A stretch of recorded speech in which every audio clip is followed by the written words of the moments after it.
नमस्कार दोस्तों, मैं राघवेंद्र सोलंकी तक्षशिला बुंदेलखंड में एक बार फिर आपका स्वागत करता हूं। आज अपना प्रमुख टॉपिक है भारत का महान्यायवादी। ठीक है, यहां से क्वेश्चन जरूर पूछे जाते हैं अपने। भारत का प्रमुख अटॉर्नी जनरल या भारत का महान्यायवादी, यहाँ से अपने केंद्र सरकार का ये प्रमुख कानूनी अधिकारी होता है। तो जो भी अभ्यर्थी हमारे चैनल पर पहली बार जुड़े हैं वे हमारे चैनल को सब्सक्राइब जरूर कर लें। ठीक है, लाइक करें और अपने मित्रों को शेयर कर दें। तो आइए चलते हैं, इसमें क्या कहा गया है अनुच्छेद 76A में। ठीक है, अनुच्छेद 76A में कहा गया है, 76 के अनुसार भारत का एक राष्ट्रपति उच्चतम न्यायालय के न्यायाधीश होने की योग्यता किसी व्यक्ति के भारत का महान्यायवादी नियुक्त करेगा। ठीक है, किसी व्यक्ति को।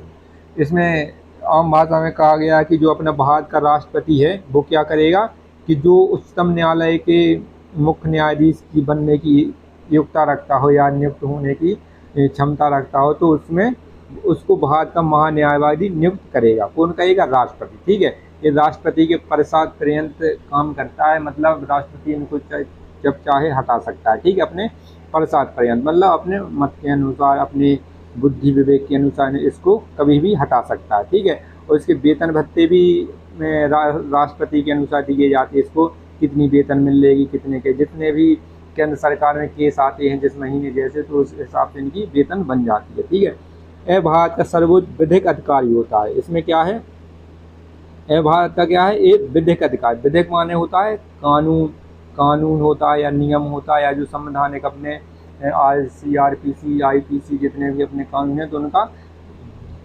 विधिक अधिकारी होता है भारत का। ठीक है, इसे भारत के सभी न्यायालयों में प्रथम सुनवाई का अधिकार प्राप्त है। ठीक है, ये जो जैसे एक तरफ अपनी सरकार है और दूसरी तरफ अपनी जनता है। ठीक है, तो सरकार की कोई योजना है जो जनता को पसंद नहीं आ रही, या जनता के हिसाब से खराब है, या कोई तबका है, समुदाय है, या उसको कोई दिक्कत हो रही है सरकार की कोई योजना से या कोई ऐसे बिल से, तो इसमें क्या है, इस सरकार की तरफ से इनके लिए मुकदमे लड़ता है, और इनकी तरफ से जो आम जनता है इनकी तरफ से भी अपना वकील करते हैं, और ये सरकार की तरफ से वकील रहते हैं। ठीक है, ये सर्वोच्च अधिकारी होता है सरकार का, तो इन्हीं पे ये चलते रहते हैं। ठीक है, इसके बाद इसे संसद में किसी भी सदन या उसकी किसी समिति में बोलने, कार्रवाई में भाग लेने का अधिकार होगा।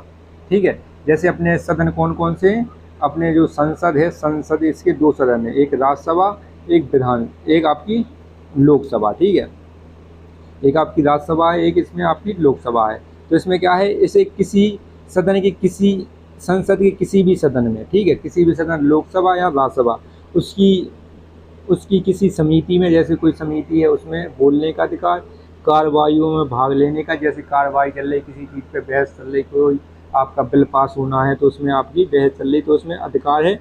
किंतु इसमें क्या कहा गया है, किंतु सदन में मतदान करने का अधिकार नहीं है। ठीक है, ये मतदान नहीं कर सकता। क्यों नहीं कर सकता मतदान भारत देश में जो संसद में जो इस सदस्य हैं वही मतदान करेंगे। ठीक है, अन्ना के जैसे जो इस संसद का या इन सदनों का सदस्य नहीं होता वो भारत देश में मतदान नहीं कर सकते। जैसे उपराष्ट्रपति हैं, जो उपराष्ट्रपति जो मनोनीत होके आते हैं, जो अपने लोकसभा के सदस्य हैं और जो अपने विधानसभा के सदस्य हैं, जो उनके द्वारा ये अपने उपराष्ट्रपति चुन के आते हैं, तो ये क्या होते हैं, राज्यसभा के अध्यक्ष होते हैं, लेकिन इनको मत डालने का अधिकार नहीं होता। ठीक है, ये पदेन अध्यक्ष होते हैं राज्यसभा के, लेकिन इनको मत डालने का अधिकार नहीं होता, क्योंकि ये राज्यसभा के सदस्य नहीं होते। ठीक है, तो इसी प्रकार इनको बोलने का अधिकार है, समिति में बैठने का अधिकार है, कार्रवाई में भाग लेने का अधिकार, लेकिन मत देने का अधिकार नहीं है, क्योंकि ये भारत के अपने संसद के इसमें आपके सदस्य नहीं है। ठीक है, इसके बाद आगे चलते हैं।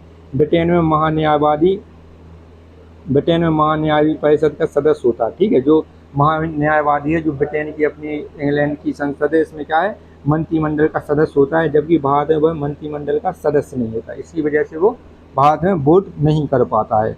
ठीक है, और आगे चलते हैं। आगे क्या कहा गया, भारत का महान्यायवादी ना तो सरकार का पूर्वकालिक विधि परामर्शदाता है और ना ही सरकारी सेवक है। ठीक है, इसमें क्या कहा गया है, हमने आपको बताया था, ना तो ये पूर्वकालिक है, जैसे आपकी कोई सरकार है, नई सरकार बदली, जैसे अभी बीजेपी की चल रही है, फिर कांग्रेस की आएगी, फिर आप बीजेपी की बनी रहेगी, तो जैसे इसको हटाया जा सकता है। ठीक है, कांग्रेस राष्ट्रपति के परामर्श से राष्ट्रपति इसको हटा सकता है।